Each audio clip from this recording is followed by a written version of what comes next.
Di tengah wabah COVID-19 ini, Majalaya masih saja ramai dipadati oleh pengunjung, baik yang berjualan, yang berburu baju lebaran, atau sekedar mengisi waktu menjelang berbuka.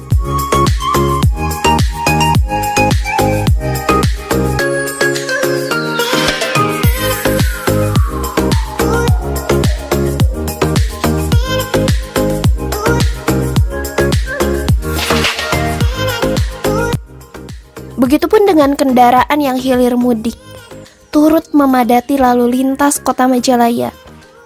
Tentu saja ini merupakan sebuah pemandangan yang mengherankan di tengah pemberlakuan kebijakan PSBB. Walaupun kebijakan ini berhasil dilonggarkan, orang-orang seperti tidak khawatir dengan penyebaran virus ini yang tengah meresahkan masyarakat dunia.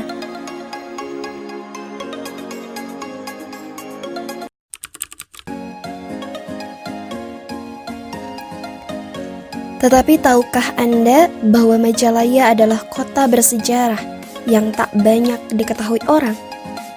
Ya, kota Majalaya yang terletak di sebelah tenggara kota Bandung ini ternyata pernah dijuluki sebagai kota dolar. Begitulah kira-kira julukan untuk kota ini yang menandai era kemajuan perekonomian kota Majalaya pada abad ke-20, terutama di bidang tekstil.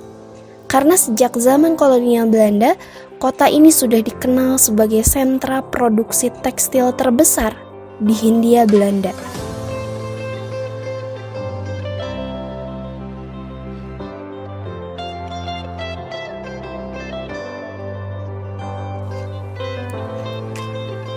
Industri tekstil di Majalaya ini pun mengalami pasang surut. Sebelum memasuki abad ke-20, industri tekstil di Hindia Belanda hanya dipandang sebelah mata dan dianggap sebagai pekerjaan sampingan masyarakat. Pasalnya, pemerintah kolonial Belanda lebih tertarik pada sektor perkebunan yang dianggap lebih menjanjikan. Sebagian besar produksi tekstil dikerjakan di rumah-rumah dengan alat yang masih sederhana, yaitu sebut saja alat gedogan, dan dipasarkan di pasar-pasar domestik. Seiring dengan perkembangan dan kemajuan teknologi pada masa revolusi industri, dari sini mulai muncul alat tenun baru, yang mana alat tersebut sampai di kota Majalaya.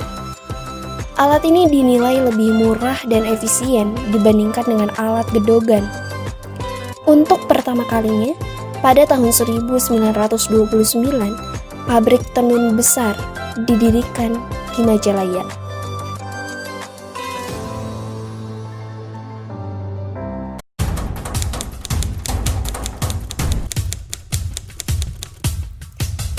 Depresi dunia pada awal tahun 1930. Ekonomi penduduk desa yang sebelumnya bergantung pada ekspor produksi perkebunan menjadi salah satu yang terdampak depresi ini. Dalam kondisi seperti ini justru produksi tekstil mulai dilirik oleh masyarakat. Hingga pada akhir tahun 1930-an dan pada awal tahun 1940-an, pengaruh ekonomi Cina mulai memasuki industri tekstil di Majalaya. Dengan banyak mendirikan pabrik, membeli usaha-usaha tenun pengusaha lokal, termasuk mengendalikan usaha-usaha kecil dengan sistem bakul. Akhirnya pengaruh Cina ini berhasil menggeser industri tekstil lokal. Begitupun pada masa kolonial Jepang, industri tekstil di Majalaya mengalami kemunduran. Meskipun industri tekstil di Majalaya sempat terguncang, tetapi pada tahun 1950, industri tekstil Majalaya kembali pulih. Bahkan pada tahun 1950-an dan 1960-an, industri tekstil lokal menguasai sebagian pasar domestik. Sementara itu Majalaya menyumbangkan 40% dari total produksi tekstil Indonesia. Tentu saja pencapaian ini menjadikan Majalaya mendapat julukan sebagai kota dolar. Dan tahun-tahun tersebut merupakan masa keemasannya. Tak hanya itu, pemerintah pun memberikan dukungan dengan menciptakan program benteng.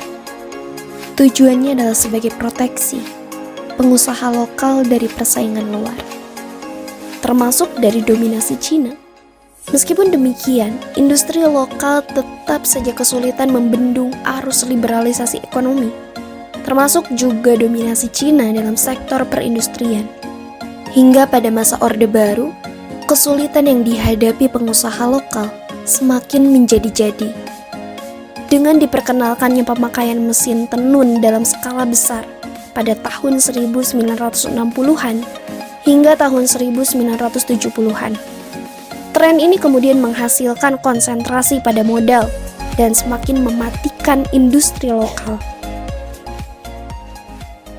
Kondisi ini semakin parah ketika rezim Orde Baru mengeluarkan Undang-Undang Nomor 1 Tahun 1967 tentang penanaman modal asing. Disusul kemudian Undang-Undang Nomor 6 Tahun 1968 mengenai penanaman modal dalam negeri. Sejak saat itu, investor asing mulai memasuki Majalaya secara masif. Menguatnya kapitalisme yang dicirikan oleh adanya mekanisme pasar bebas ini akhirnya membuat banyak pabrik lokal di Majalaya dikuasai oleh investor asing. Karena tidak mampu bersaing dengan pengusaha tekstil Cina, baik dalam manajemen, marketing, penguasaan pasar maupun permodalan. Lambat laun, industri tekstil Majalaya pun mati di negerinya sendiri.